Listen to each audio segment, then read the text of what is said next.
Ang bidyong ito ay ipinadala naman sa atin ng isa sa ating mga viewers na si Jacoby at mula naman di umano ito sa isang babaeng Facebook user. Ayon sa kanya ay kuha di umano ang bidyong ito ng kanyang ama noong January 2022 habang ini-interview nila ang isang lalaki na tumira sa isang kuweba sa loob ng 100 araw para subukang basagin ang isang world record. Pero habang nag-uusap di umano ang mga taong nasa bidyong ito tungkol sa mga dating tumira dito at pumanaw, ay merong nakuha ng kakaiba ang kanilang kamera na talaga namang makapanintig balahibo.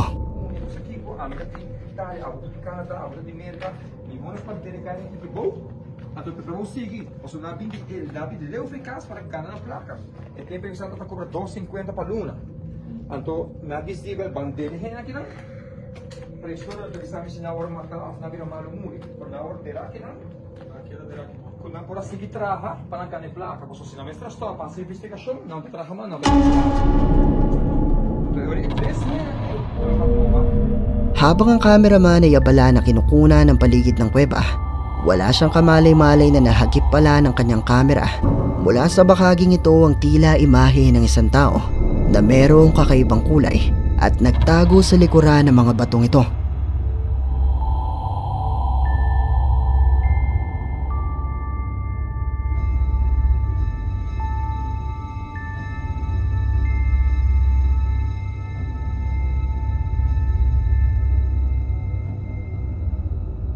Ayon sa lalaking tumira sa loob ng kuweba ng 100 araw na sa kanyang pananatili di umano sa loob nito ay may mga nangyari di umano na hindi niya maipaliwanag at madalas siyang nakakita ng mga imahe ng tao na may pagkakulay berde ang kulay na bigla na lang din di umanong naglalao kagaya ng nakuhanan sa bidyong ito. Pero katulad pa rin ng palagi kong sinasabi, nasa inyo na kung maniniwala ba kayo o hindi.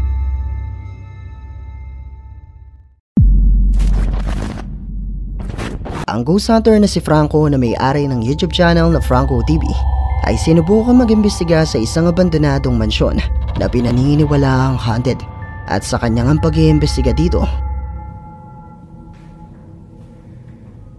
And there's red stains on the door.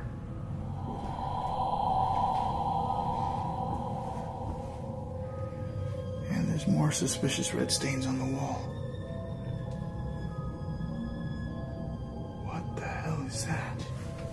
What scares me with this is that this definitely looks like real blood. And this too.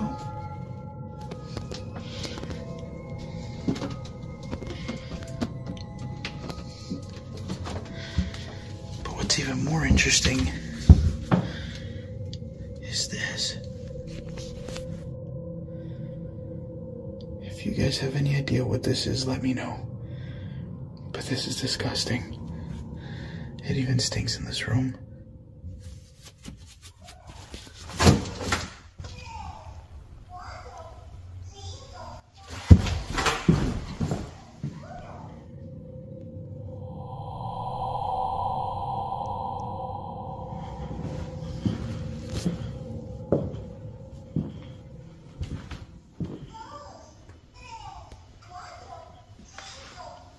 What the hell is that?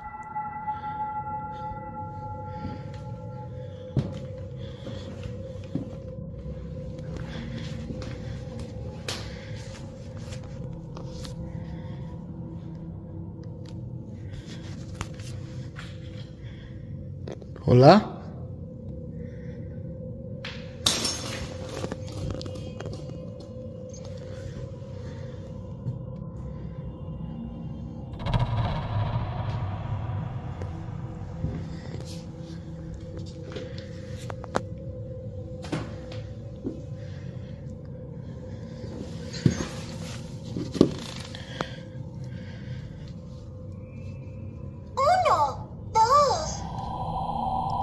Shit, this thing just went off.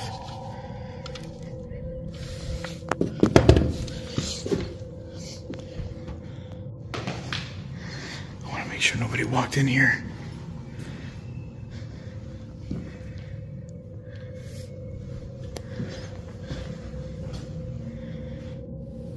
I'm gonna go ahead and keep it to night vision for now and keep exploring down the hall. But ironically, I feel a bit more safer when it's all dark because nobody sees me with a light on.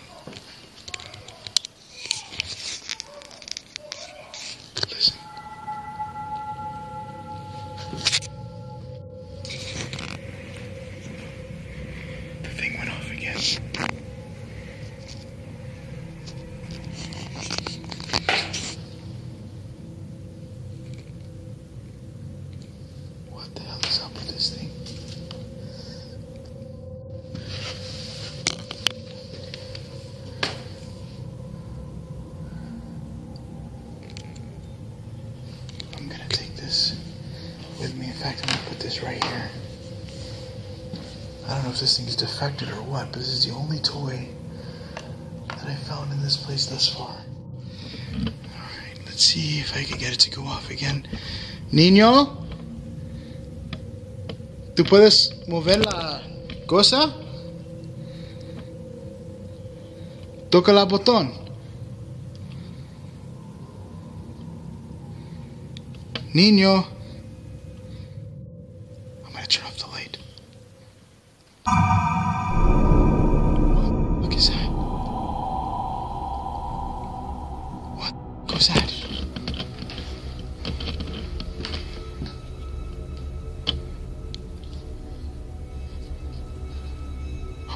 I just heard a sound. Nagumpisang makakita si Franco ng mga pulang mantsa sa pader na animoy mga bahid ng dugo. At habang tinitignan ni Franco ang kakaibang bagay na ito, ay narinig niya ang pagtunog ng isang laruan. Natagpuan naman ni Franco ang laruang teleponong ito, pero hindi niya maipaliwanag kung paano ba ito tumunog, lalo pat wala namang tao na naroon at tutunog lamang ito kung meron mang pipindot dito. Matapos ito, inilagay ni Franco ang laruan sa isang lamesa at humiling sa kung anumang naroon na muling patunugin ang laruan. At nang patayin ni Franco ang kanyang flashlight, nagpakita sa kanya mula sa bahaging ito ang tila isang bata na malapit sa laruan.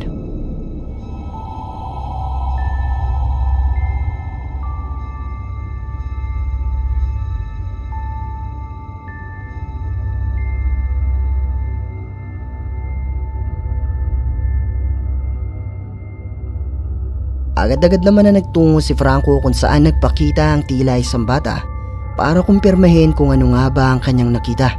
Pero wala naman siyang nakitang bata na naroon. I thought I felt safer, completely dark. I lied. I definitely do not.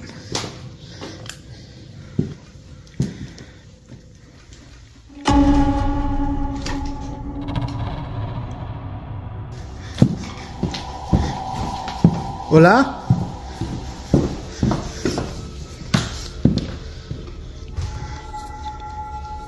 Hola?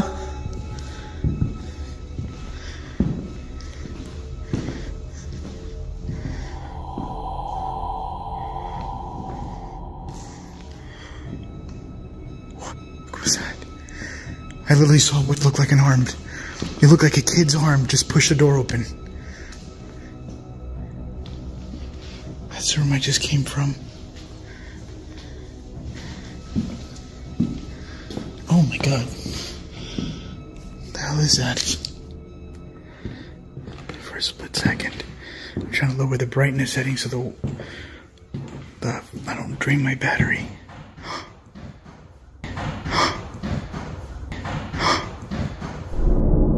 Holy shit.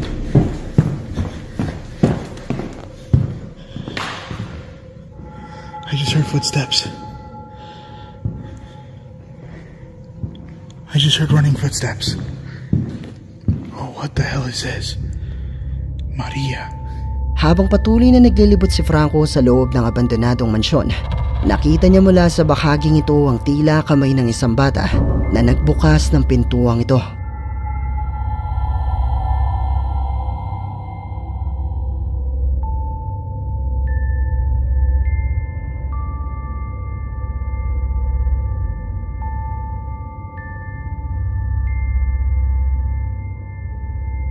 Matapos itong makita ni Franco ay sigurado na siya na merong bata na naroon sa loob ng mansyon. Pero nang agad niyang puntahan kung saan nagtungo ang batang ito, ay tila ba bigla na lang itong naglaho. That's that whole hallway. And then right here is the big window. What the hell is that?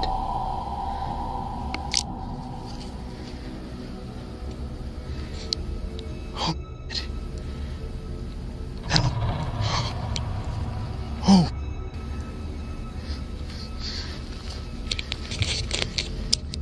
Hold on. Oh my god, this thing.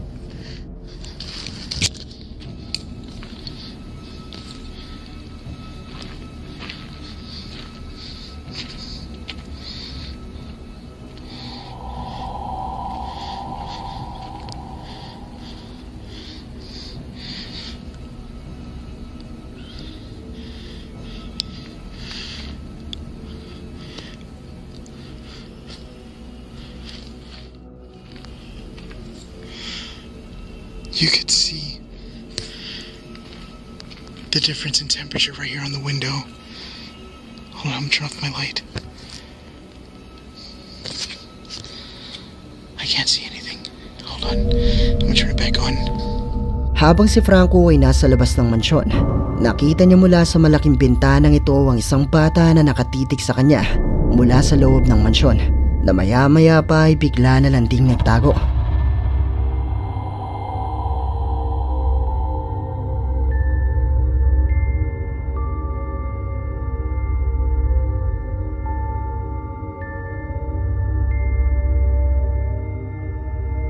Sinubukan pang muli ni Franco na pumasok sa loob ng mansyon para hanapin ang batang nakita niya. Pero katulad lang kanina ay wala naman siyang nakikitang bata na naroon sa loob. Pero haunted nga kaya ang abandonadong mansyong ito? Isa nga kayang batang multo ang ilang ulit na nagpakita kay Franco? Kayo, ano sa tingin nyo?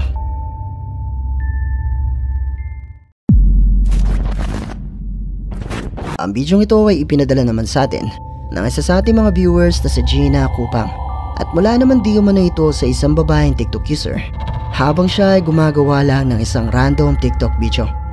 Gente, eu vou comer com vocês o melhor brigadeiro da vida, que é da doceria da Lulu. E olha que bonitinho que eu ganhei no Dia das Mães atrasado, mas ela me deu. É um espelhinho de bolo, deixa eu abrir e mostrar. Olha, que lindo. Deixa eu abrir. Ai, meu Deus. Olha aí. E agora vamos provar. Eu sou tipo assim... Mula sa bidyong ito, habang binubuksan niya ang di umano'y regalo sa kanya noong Mother's Day at nang iharap niya ang salaming ito sa kanyang camera, makikita mula rito ang tila mukha ng isang babae na nakatitig din sa kanya.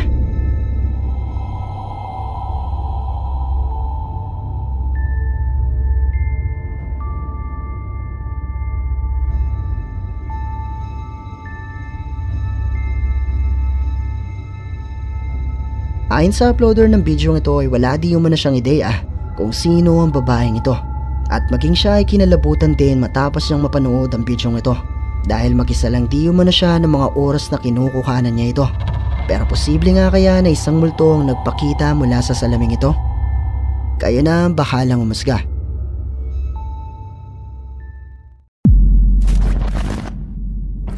Ang bidyong ito ay ipinadala naman sa atin ng isa sa ating mga viewers na si Bolsino, at mula naman di umano ang bidyong ito sa isang magkasintahan na ibinahagi nila sa kanilang TikTok account matapos ang isang gabi na may makuha ng kakaiba ang kanilang CCTV.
Makikita mula sa CCTV footage na ito ang tila isang lalaki na nakatalikod at may kulay itim na kasuotan na nakita naman na magkasintahan sa kanilang cellphone noong mga oras na ito.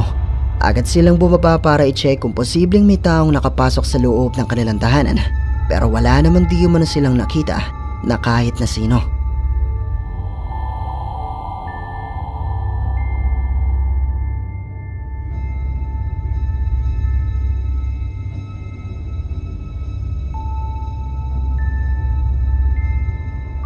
Ayon di umano sa uploader ng bidyong ito, ay inakala nila nung una na isa itong magnanakaw. Kaya naman laking pagtataka nila na tila ba bigla na lang itong naglao at wala namang gamit na nawala sa kanila. Pero posible nga kaya na isang multo ang nagpakita sa CCTV footage na ito? Malaya kayong i-comment sa ibaba ang inyong mga opinyon.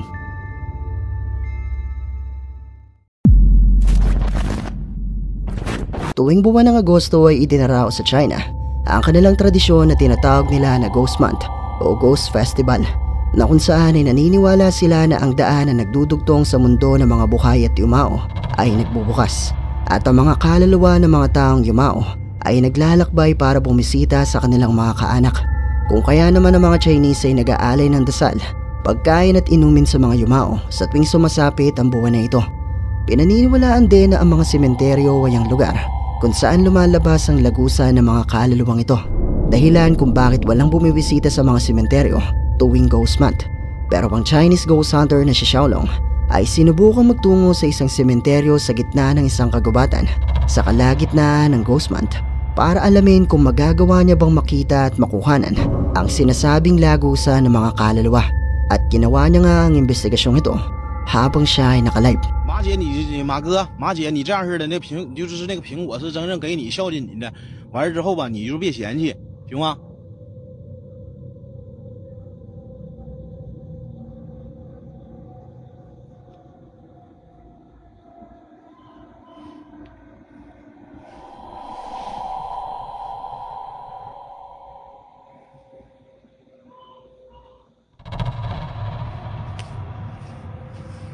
谁呀？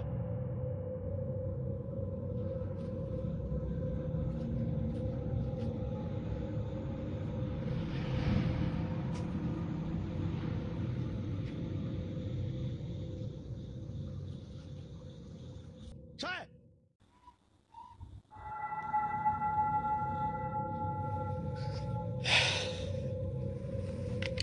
这他妈啥臭味儿？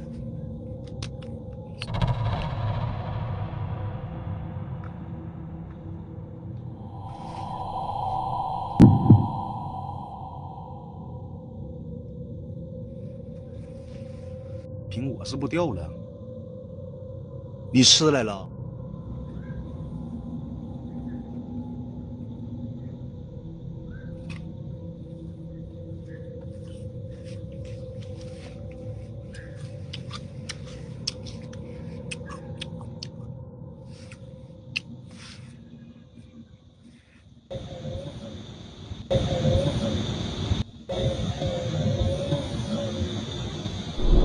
我操！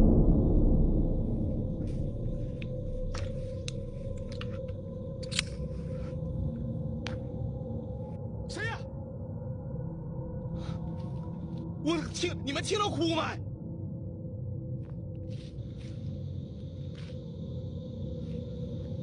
谁呀？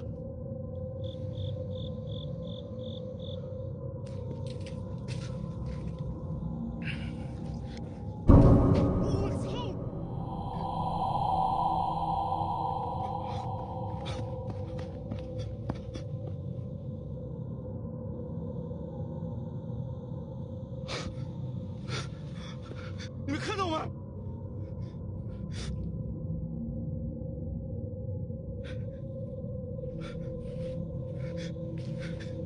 那生气了怎的？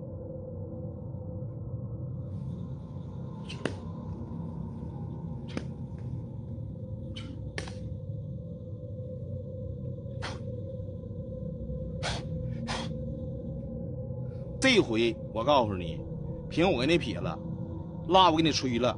有能耐你就出来，没能耐我下班。今天我也差不多了，因为平台给我卡个 B 型。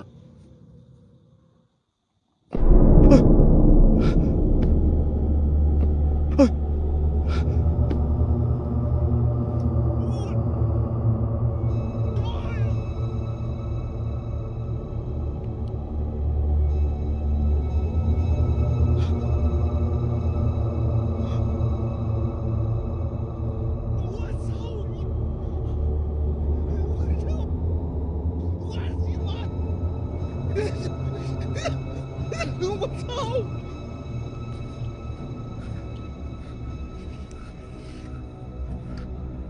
你是咋的你？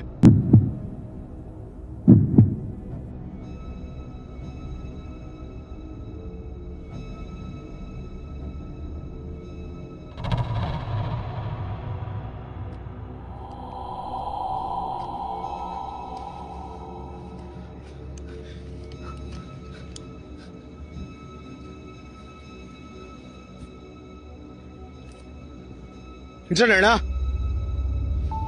Nagumpisang makarinig si Xiaolong ng mga tunog at boses, gayong wala naman siyang nakikitang tao sa paligid.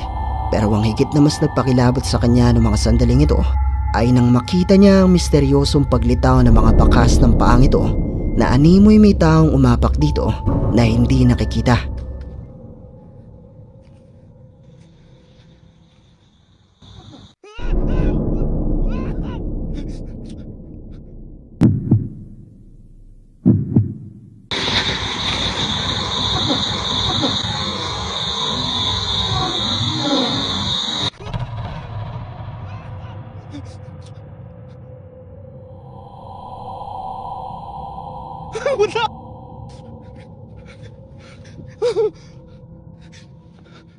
出来！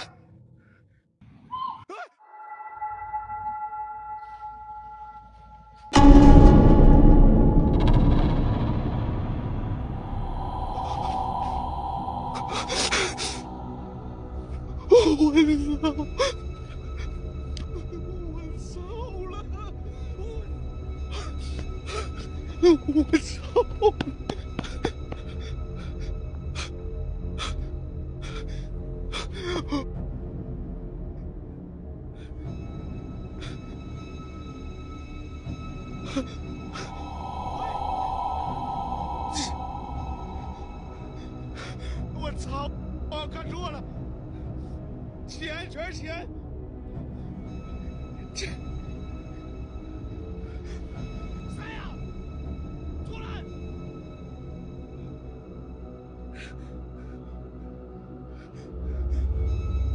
Nakarinig si Xiaolong ng boses na nagpapahiga sa kanya at sinubukan niyang maghamon na magpakita kung anumang naroon. Maya-maya pa nga ay nakita na ni Xiaolong ang tila isang grupo ng mga tao na may kulay puting kasuotan na naglalakad sa gitna ng madilim na gubat na walang kahit anumang dalang ilaw.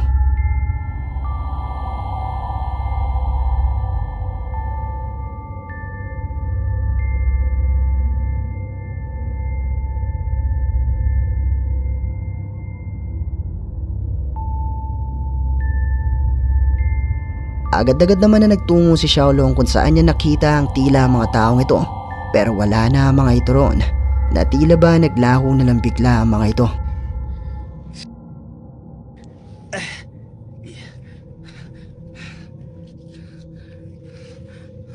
全是湿的。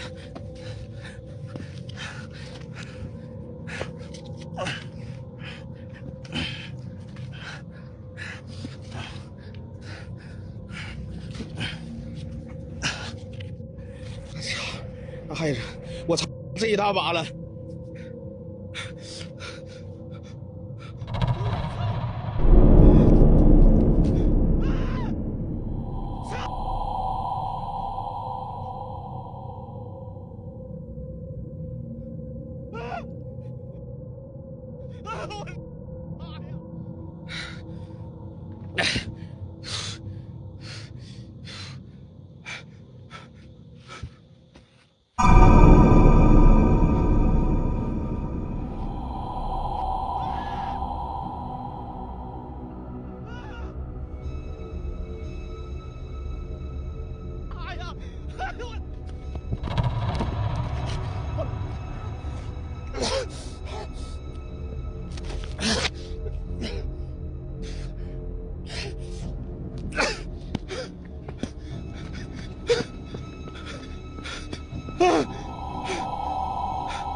Nakakita si Xiaolong ng tila mga perang nakakalat sa lupa at isa-isa niyang dinampot ang mga ito. Pero ang nakapagtataka dito ay misteryosong naging papel ang mga perang ito. Matapos ito, muling nakakita si Xiaolong ng isang grupo ng mga tao na may kulay puti at kulay pulang kasuotan.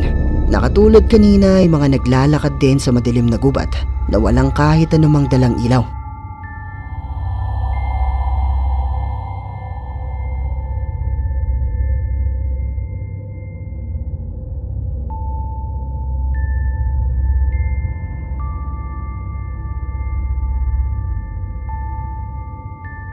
Muling naglakas loob si Xiaolong na lumapit sa grupong ito pero naramdaman niya di umano na may tumulak sa kanyang likuran at siya ay natumba. Gayunpaman ay sinubukan pa rin ni Xiaolong na sundan ng grupo, pero katulad kanina ay tila ba bigla na lang naglaho ang mga ito. Pero di pa siya nagtatapos. 你敢出来吗？这水在动，能看出来水波纹在动吗？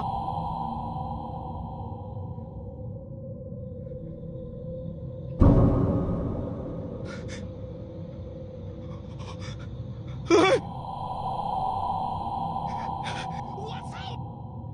看那个！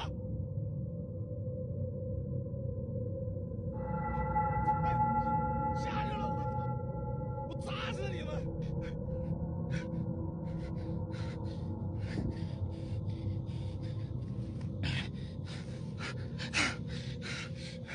我操！我操！我操！我求见去！别跑，我砸死你们！哎呀！哎呀！我操！我操了！看见没？我操了！出来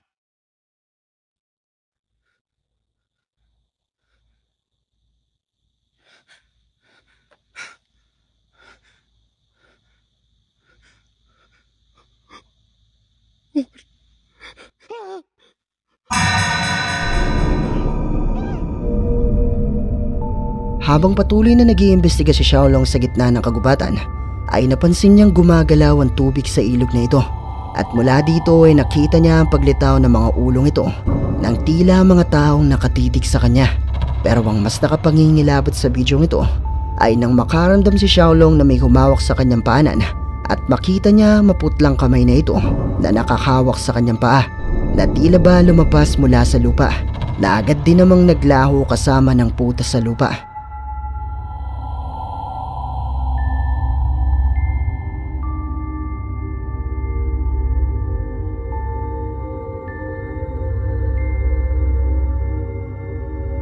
Matapos ang pangyayaring ito ay halos isang oras pa na nagpaikot-ikot si Xiaolong sa gitna ng gubat at hindi niya makahanap ang tamang daan patungo sa kanyang sasakyan at tila ba pabalik-balik lang siya sa isang lugar. Pero kalaunan ay nagawa din niyang makalabas at ligtas na makaalis. Pero totoo nga kaya mga nakuhanan ni Xiaolong sa bidyong ito? Mga multo nga kaya ang nagpakita sa kanya sa sementeryong ito sa kalagitnaan ng Ghost Month? Kayo, ano sa palagay niyo? At dito na nagtatapos ang ating video. Kung nagustuhan mo ang video ito, sana ay mag-iwan ka ng like at ng iyong komento. At kung hindi ka pa nakasubscribe sa channel na ito, ay mag-subscribe ka na at i-hit mo na rin ang notification bell para updated ka sa mga bago nating upload. O paano? Paalam mo na sa ngayon at kita-kits na lang sa susunod nating video. Maraming salamat!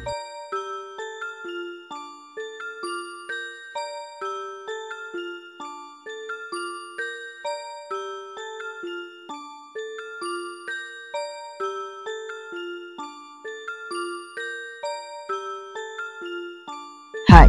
Kung meron kang mga videos na pwede nating i-content sa ating munting channel, i-email mo lang ito sa sircripstv@gmail.com o kaya naman na i-PM mo lang ako sa ating Facebook page. Maraming salamat!